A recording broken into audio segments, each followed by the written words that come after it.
Good afternoon, ladies and gentlemen. My name is Susan Henshaw Jones, and I am the Ronay Menschel Director of the Museum of the City of New York. It gives me the greatest pleasure to welcome you here today for this symposium, which will launch the exhibition America's Mayor, John V. Lindsay and the Reinvention of New York.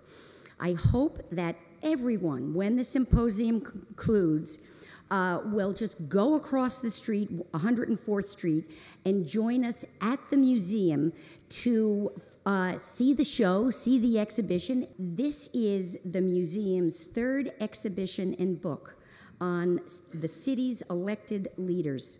The series began with New York's Moynihan in 2004.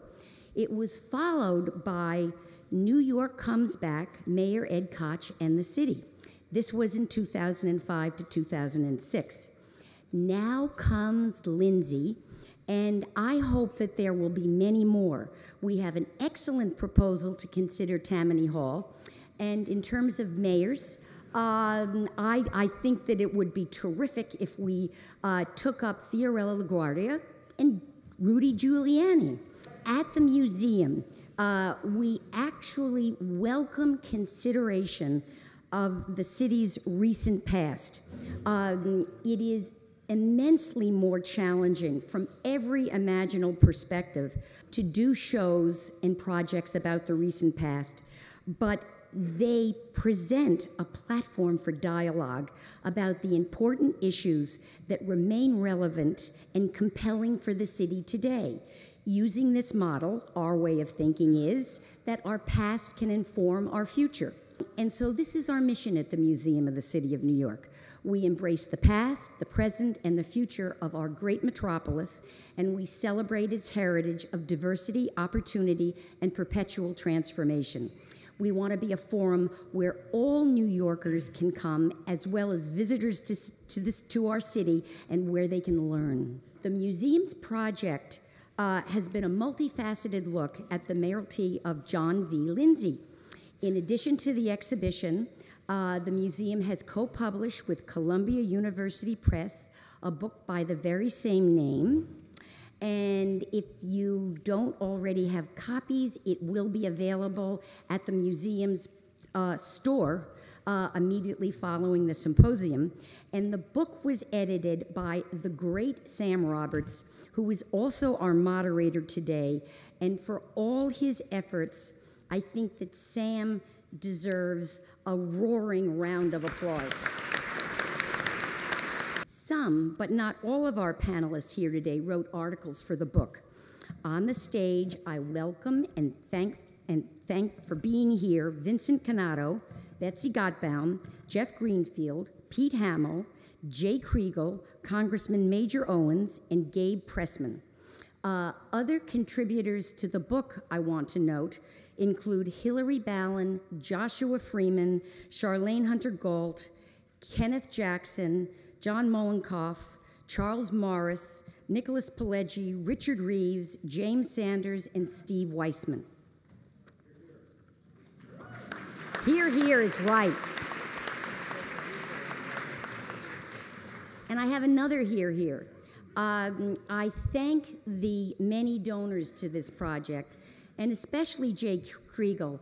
And I have to say that I'm thrilled that so many donors and members of the Lindsay family are with us today. We are so grateful for your support. And so here, a clap to all of them.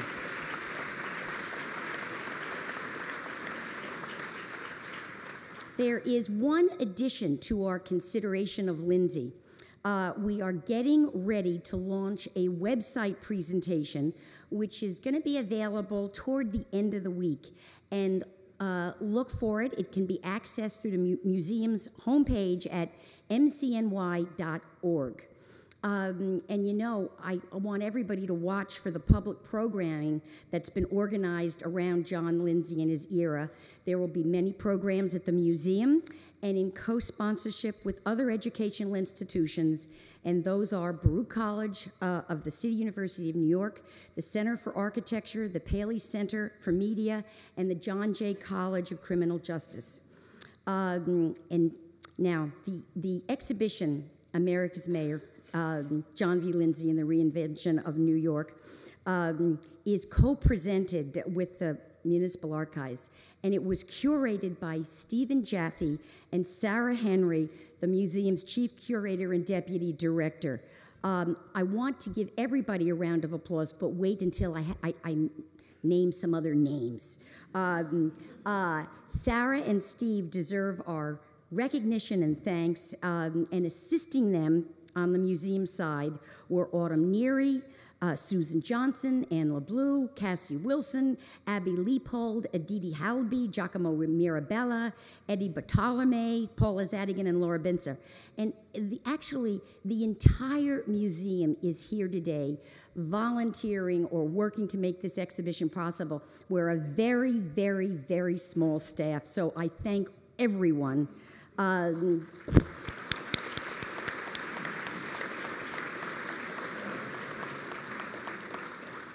Pure and Applied is the exhibition designer, and the website was designed by Vivian Ducar with the important help of Warren Wexler. And I thank, too, the members of the advisory committee. Now, I'm almost done. For help recording today's symposium, I want to recognize CUNY TV and Bob Isaacson. And I remind you that 13 will publicly air the documentary called The Lindsay Years on Thursday, May 6th at 8 p.m. Other times that it will be shown are listed in the program. And I note that WNET has been very collegial in making its footage available for our exhibition. When we had our symposium on Ed Koch's years as mayor, Mayor Koch was seated in the third row of this very auditorium. And when questions were received from the floor, his was one of the first hands to go up in the air. I guess that's not a surprise. And he had a very intriguing question about the closing of Sydenham. Today, so sadly, we have only John Lindsay's spirit. But we have this terrific group of panelists, and I anticipate a lively and provocative discussion.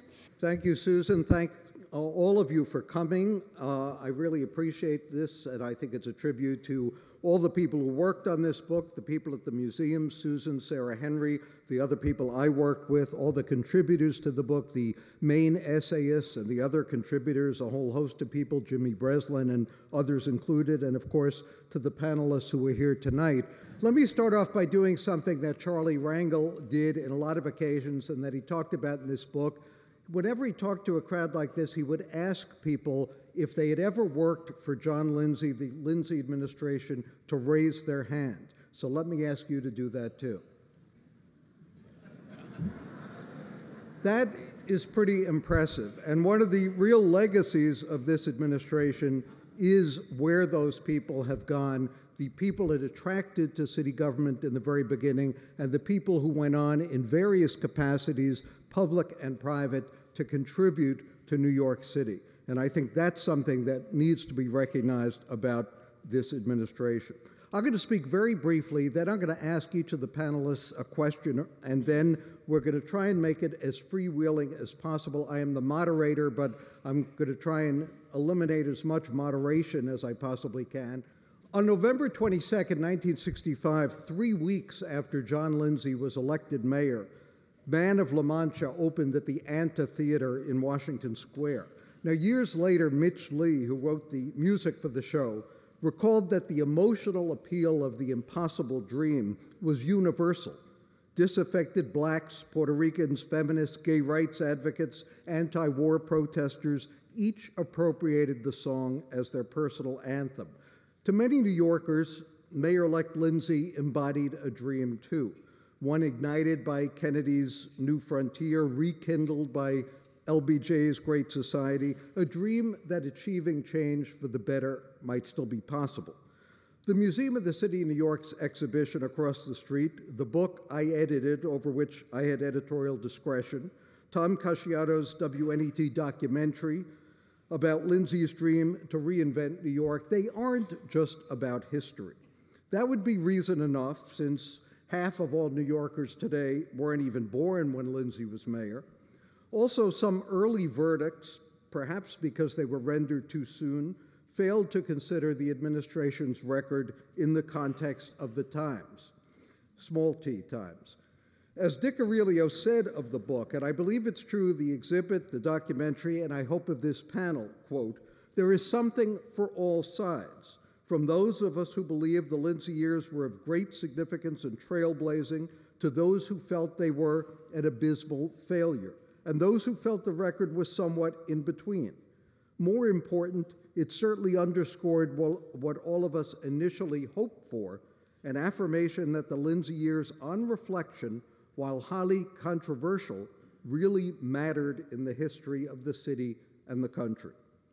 Even beyond history's claim, the aftershocks of the Lindsay years still reverberate as a government grappling with the consequences of immigration, income gaps, a healthcare crisis, environmental adversity confronts the legacies of the 60s. As a mayoral candidate, of course, the mythology Lindsay generated began the very first day. That very first day was 45 years ago next week. Lindsay declared his candidacy, and Oliver Pilot, his press secretary, wrote in his diary, "John Lindsay began running for president by way of New York City Hall today." To which Debs Myers, Wagner's former secretary, retorted, "John Lindsay is the only man I've ever heard of who is already the greatest mayor in history before he took office." A generation before Rudy Giuliani usurped the title, Lindsay was America's mayor. He personified explosive problems, he exemplified bold potential solutions and a national urban agenda. He galvanized fellow mayors in New York and the nation to become a telegenic spokesman for the cities. He was the city's first media mayor. In the last half century, look back, New Yorkers have had an uncanny knack for electing at least someone who seemed to be the right mayoral candidate at the right time. It was no coincidence that Lindsay, an unabashedly charismatic figure who could inspire and polarize people with the same policy, was sandwiched between two relatively lackluster mayors. The deliberative Wagner was succeeded by the charismatic Lindsay, who was followed by Beam, the taciturn bean counter, who was beaten by the irrepressible Koch. He lost to Dinkins, who insisted he didn't have to be loud to be strong, but was later defeated by Giuliani, who was loud and strong. When term limits prevented Giuliani from running again, he was succeeded by Bloomberg, who was less loud but strong enough to, among other things, override term limits. In 1965, the challenges facing the city seemed so overwhelming that New Yorkers were willing to gamble again on a maverick Republican, as they had with LaGuardia 3 decades earlier. Now, ultimately, history judges mayors by the challenges they faced, the resources they were able to muster to meet them, and whether in fulfilling their agenda they left their successor a better city. New York has had better and worse mayors than Lindsay, but few have had to govern in more tumultuous times. LaGuardia's portrait faced Lindsay's desk in his City Hall office, and every mayor is measured against LaGuardia. But as Arthur Mann, a historian, wrote in the Sunday Times magazine in 1965, the challenges confronting Lindsay could be considered more formidable than even those LaGuardia confronted. He said, "The narcotics racket is not quite the same as the slot machine racket, nor can we equate today's welfare rolls with yesteryear's relief rolls. Moreover," he concluded, "Lindsay is the first New York mayor really to have to care about incorporating the Negro into the American dream." In 1965, America was splitting into two societies, one black and one white. The major challenge was to reconcile the demands of both. At least in the short term, Lindsay succeeded more effectively than any mayor. Before empathy became a dirty word, in demonstrating his concern to poor blacks, and in the long term, that may remain his greatest legacy. Today, perhaps the notion that he kept the city from burning seems almost quaint, but Lindsay did, though. And if that had been his sole accomplishment, mightn't it have been enough to celebrate his mayoralty? If he had failed, there would have been no city, or surely a diminished one, for Koch to salvage or for Giuliani and Bloomberg to revive. New York did survive, but like much of America, it became more riven by race. Part of that, you could argue, was part of Lindsay's legacy, too. The chief challenge facing every public figure was to reconcile the demands of blacks and whites to ameliorate their estrangement from government. And Lindsay overlooked, at least initially, the other half, a snub that would recalibrate the city's political alignment, I think, for decades. Still, there were achievements, and you'll hear about them tonight. Subway cars finally air-conditioned, 9/11 emergency system, rival jurisdictions within the criminal justice system coordinated, strategic urban planning introduced, pedestrian-friendly happenings that made the city and its parks more, dare I use the word, fun. City Hall inspired a resurgence of filmmaking, modern management was initiated, open admissions at City University seemed like a good idea at the time, Yankee Stadium rebuilt, Gateway, the first national urban park established, and perhaps most enduring, as I said earlier, the people Lindsay attracted to public service would have an impact well beyond his administration. Fighting 1,000 dragons to keep the city alive, that's how Marcus Childs once described Lindsay's job. The fighting took its toll. As Jeff Greenfield once wrote, when we ask Sir Lancelot to feed the horses and do the washing, the armor tends to tarnish. There's a reason that since the 19th century, the mayoralty of New York has been a political dead end. Wallace Sayre and Herbert Kaufman wrote in their Governing New York City that the presidency could elevate the most mediocre of men, but the mayoralty is the highly vulnerable symbol of all the defects in the city and its government. At a Lindsay reunion in 1993, someone paraphrased the famous Murray Kempton aphorism from 1965 and yelled at Lindsay, "You still look fresh, Mr. Mayor." "Not true," Lindsay replied. "We're tired and everyone else is dead." In researching this book, though, I came across another Kemptonism worth quoting. He said, "We feel mean-spirited when we make fun of John Lindsay. One does not mock the innocent and the brave." We're not here tonight to mock or to celebrate Lindsay, but to better understand what those 8 years in the life of the city meant. In the end, Joyce Pernick wrote in the New York Times that Lindsay was teary as he left, because in his gut, what he wanted to do, what he hoped to do, the dream of making New York a better place, a kinder place, to make it better for the poor, to make schools work, which is what he promised at the beginning, he had failed to do. What produced Lindsay's record of failures, the leader or his times? Was his dream the right dream for the right time? We hope to address, if not necessarily answer, those questions tonight. Let me begin by asking one of the panelists, and I will go through each of them. Pete Hamill, in the beginning, in his essay in this book, he wrote, "Everything seemed possible." Pete, remind us what New York was like in 1965, why there was hope when, to many people, this was a city in crisis. It was two things. One was the years of Robert Wagner, who was a very decent guy, a professional, and a yawn at the same time, who had very little sense of being able to do anything about the great shift in the city. The biggest one was the decline and fall of the manufacturing base of the city of New York, places, jobs in Queens and Brooklyn that gave employment to people like my father, who went to the 8th grade but had an American life here. That was going. The port was going because containerization was coming in. The docks along the North River and the East River weren't the right size to handle containers, and they began moving to New Jersey. So the workers who wanted to keep those jobs then moved as close to Port Elizabeth as possible.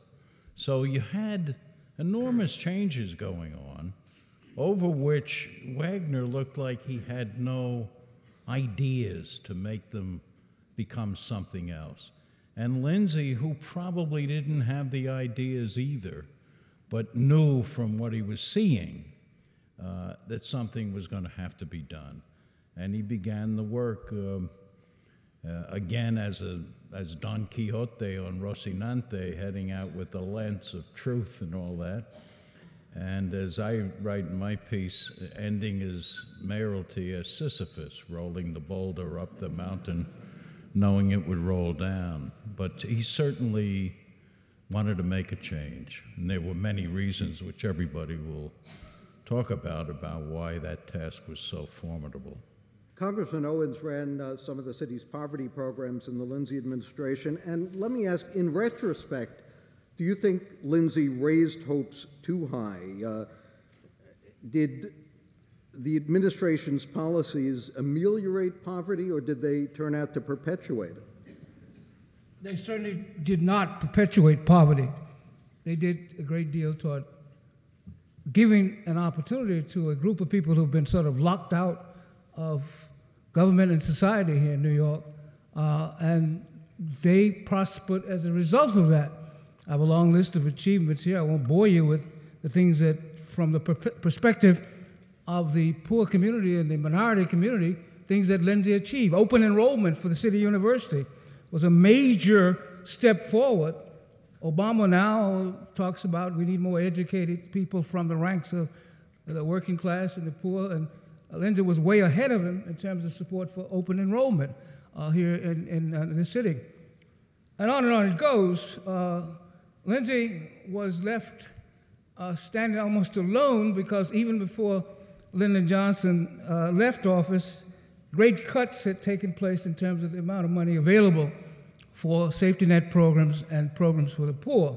And those cuts escalated greatly after Johnson left, as I think the flaw in our Constitution came forward, and the power of the rural communities in America, as expressed through the Senate, took hold, and for years and years, urban centers in general were underfunded, and certainly programs that helped people in the inner cities who were poor were underfunded. But Lindsay stood almost to the end, and almost alone as a champion of the poor. And I don't think particularly would like the term champion of the poor.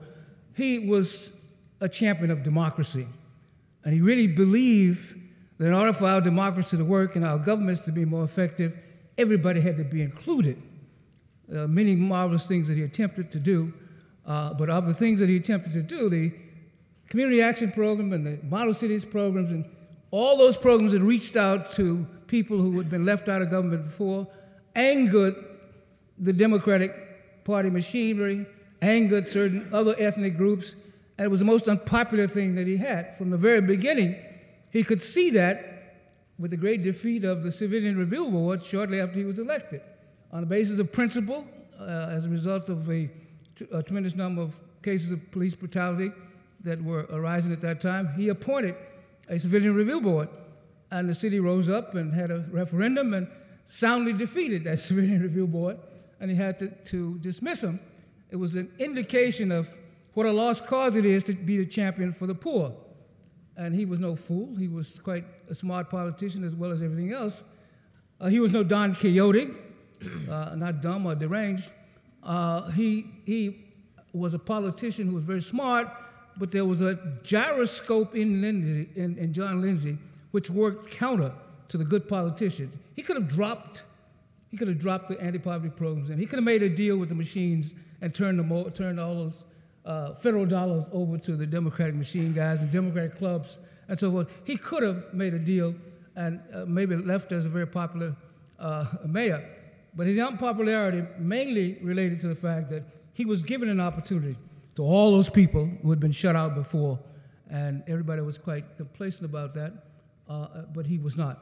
That was what made him really great. Those who pay attention to the people who really have no power, they're the ones that history will eventually remember most. You're allowed to applaud. It's okay. Jimmy Breslin once asked whether John Lindsay was too tall to be mayor. And in fact, he never did win a majority in either of his two elections. But Jeff Greenfield, how did he win at all? Since the first time, and even more so the second time, his election and then re-election was one of the more improbable political events. I think the first election was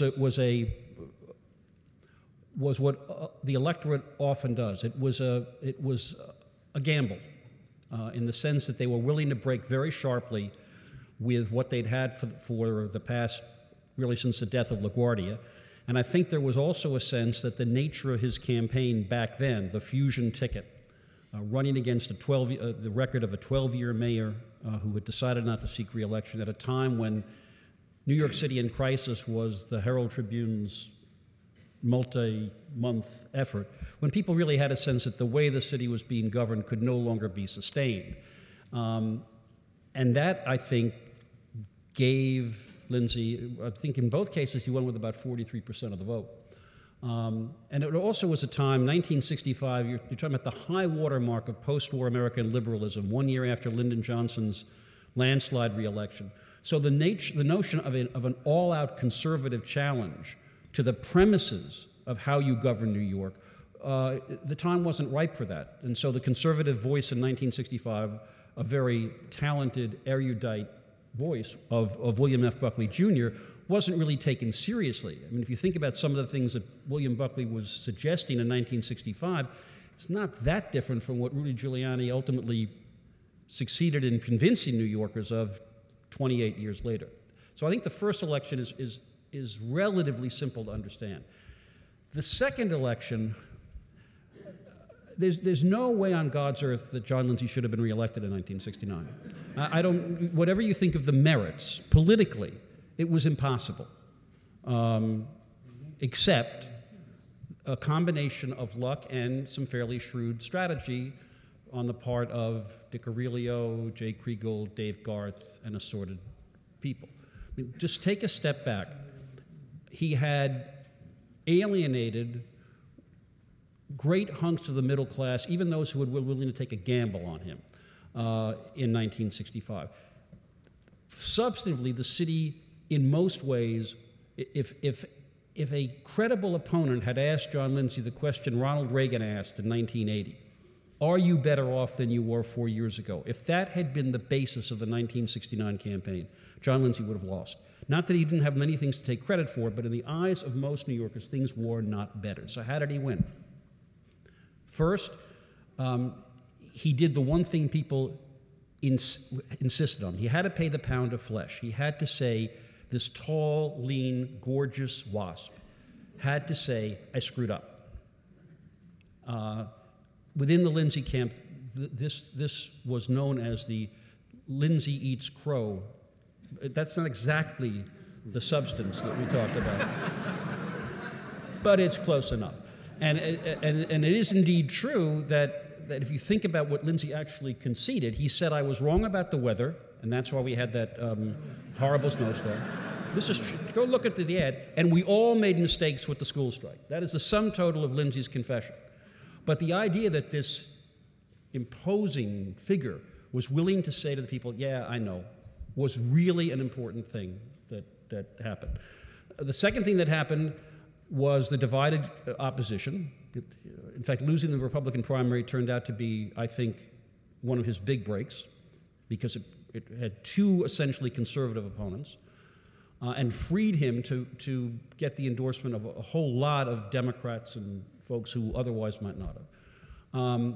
The other enormous break that he got was Mario Procaccino, who was, it's still hard to imagine that when you think of him as the Democratic candidate for mayor, and you think of some of the things that he said, you know, God must have been looking down on John Lindsay to give him Mario Procaccino. Small footnote. That's not a small footnote. It's that I can't do the what ifs, but he did get the one candidate guaranteed to drive virtually the whole middle and liberal progressive part of the Democratic Party away from him. The other thing that happened, I'm doing this in no particular order, was the New York Mets. That picture of John Lindsay on the front page of the paper was when they won the pennant, not the series. Getting doused by champagne was worth 100,000 votes. The irony of this, for many of us who are real baseball fans, is that John Lindsay's passion for New York baseball was roughly equivalent to my passion for croquet.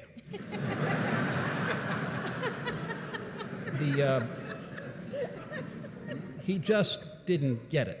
But what he did get was it was a very good idea for him to be in the clubhouse of the New York Mets, because there was this feeling after all this school strike and the police and the firemen strike and the sanitation strike, something good was happening. Two more things I will mention. Golda Meir, who visited New York, and in a purely non-political decision, the city decided to have a giant celebration. It was at the Brooklyn Museum for Sukkot, and which is about a few weeks before the election, if I recall. I don't know what they would have done if it had been Passover. It would have screwed the whole plan up. And as you may remember, the Jewish vote was somewhat critical to Lindsay's reelection. And the last thing I think was that the campaign was nationalized in that the Vietnam War and the drain on city resources, which I think is a perfectly legitimate issue, was made front and center of the Lindsay campaign, to the point where there was a moratorium on October 15th. The city lowered the flags to half-staff. Was it Matty Troy who climbed up the roof of City Hall and raised a flag? But the idea that he identified with that cause, that is the anti-war movement, which neither John Markey or Mario Procaccino was willing to do, also helped.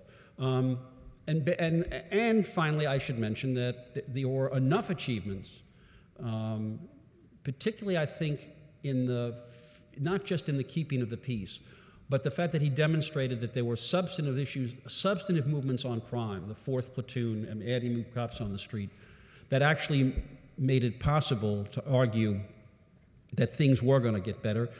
In that regard, District Attorney Frank Hogan, who outside of Gracie Mansion one afternoon made the comment to the press that Lindsay did more for law enforcement than any other mayor, was a powerful help in pushing back the notion that he was soft on crime.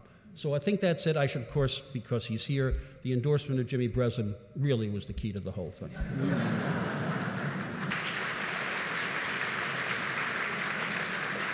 Gabe Pressman has covered every mayor since Impellitteri? O'Dwyer. O'Dwyer, okay. And Lindsay,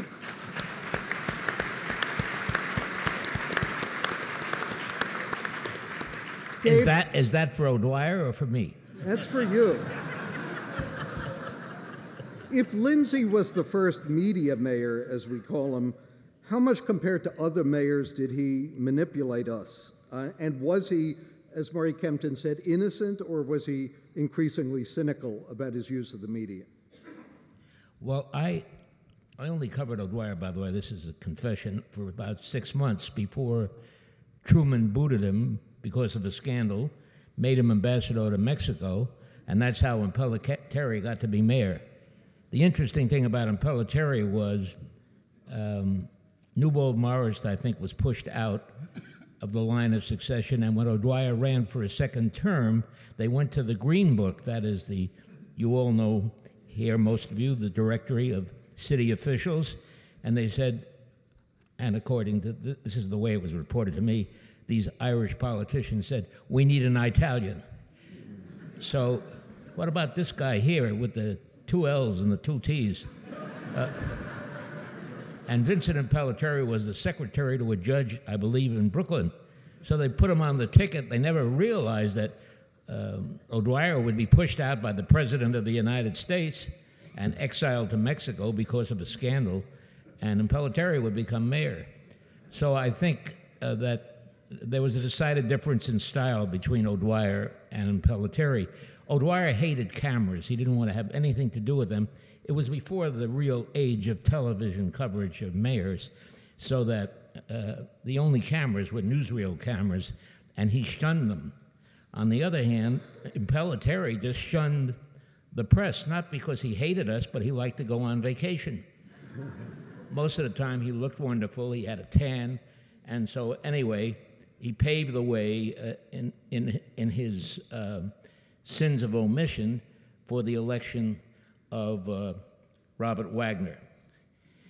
To talk about Lindsay without reference to Wagner would be wrong, I think, because Wagner was the opposite. He was stodgy, he was not charismatic, but he was very crafty, very clever guy, and I think his modesty stemmed from the fact that, as he often said, to me anyway, my father told me, that was the great Senator Wagner, that if you don't want this job, there are 100 other people who do want it. So that there was an inherent modesty about it, but no charisma. This was a charisma-less mayor, if you could say that. That's why Lindsay was such an interesting change, especially for a reporter. And this guy was exciting. He had a great smile. He had a great appeal to people. And that was the significant difference between Wagner and Lindsay, as I saw it in a very superficial way. And you know that reporters have a tendency sometimes to be somewhat superficial. It's very enjoyable that way. In any event, Lindsay in his early days, in his first year, was very, I would say, had a great touch of arrogance. He wanted, we were told, to get rid of the power brokers. They were never really clearly identified. We didn't know who these power brokers were. And eventually some of us got suspicious. Hey, maybe there aren't any power brokers, or maybe they don't know who they are. In any event, as he grew in the job, he became more mellow, and his basic traits of compassion, decency, his great feeling for his African-American black constituents came out. And, you know, as far as his accessibility as mayor, there was a large segment of the population in this city who felt that he was inaccessible. Those were mainly members of the white middle class. And that came to a head in 1969 with the snowstorm in Queens and with the Vietnam demonstrations. I remember the day when construction workers basically marched up Broadway chanting anti-Lindsay slogans, and Lindsay on that day lowered the flag at City Hall to commemorate, it was called the Vietnam Moratorium Day, and Mattie Troy, who was a Queens councilman and the Queens Democratic leader subsequently, I think, he got very angry that the flag was being lowered by the mayor. He climbed on the roof of City Hall and he raised the flag. And that was the atmosphere, this symbolism of this guy being not only against us, the white middle class, the people who made this country, but also unpatriotic. And I think that was what colored his second term, and even though he made it in a three-way race, I think that changed the complexion of things. I would say that Wagner was the most accessible to the press of all the mayors I covered, all 9 of them. He felt it was almost a religious duty to see us. He never said anything, but he saw us constantly, sometimes 3 times a day. And then there was, you know, the era of Bloomberg, which we're in right now. Here's a guy that sees us religiously, or sees my colleagues, but I'm not there very often, and he says nothing very often, but he won't answer more than one question per reporter. He'll answer my question, and then he'll turn over there to Pete Hamill and get his question, and then the next one. So as a result, because reporters are too stupid to get together and figure out how to do this, he answers one question at a time, no follow-ups. I call him the no follow-up mayor. But of all the mayors, he is the least accessible I have ever covered of the 9 mayors.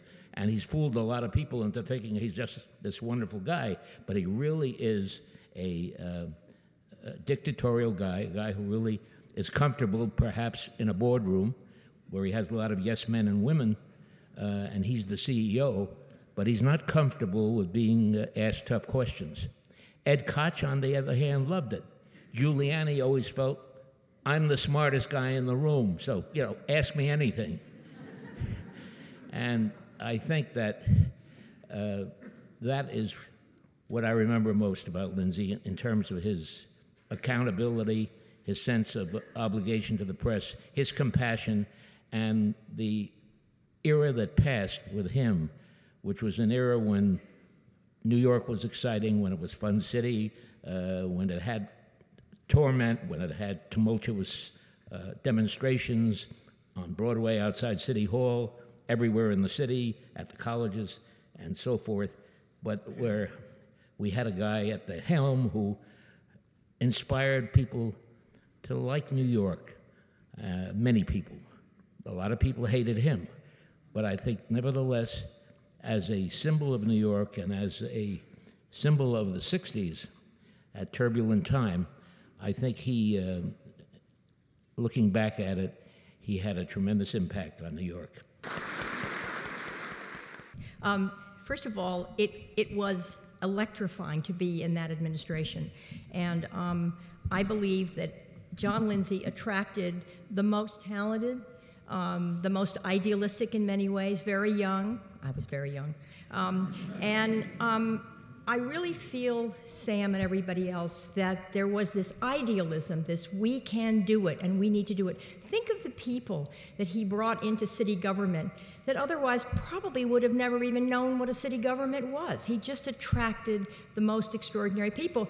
And I have to tell you something, I read this article in City Hall News. I don't know if any of you have read it, but it talked about something that really, really disturbed me.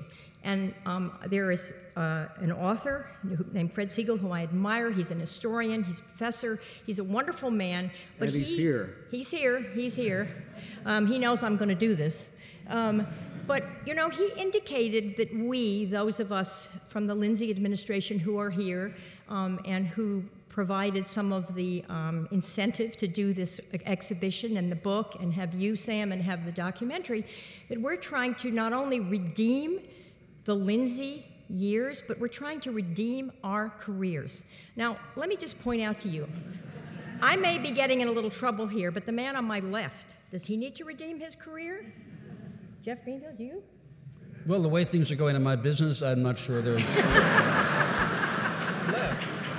All right, okay, touche.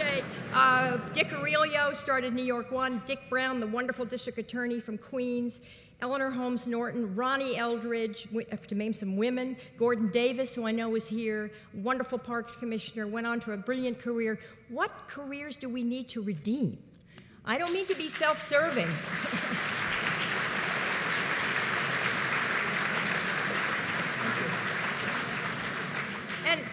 And just let me say, I don't think we want to whitewash the Lindsay years. That's not why some of us decided to do this and to give it, to donate some money.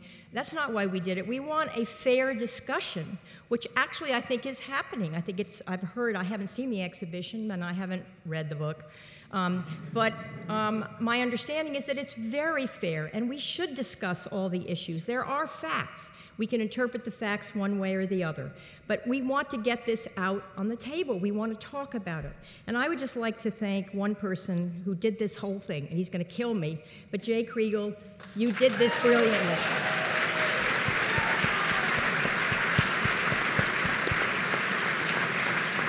Jay, you all know Jay. Jay never got off that phone, and he never let any of us up. And he kept calling and calling and calling, and by gosh, Jay, thank you so much for what you did.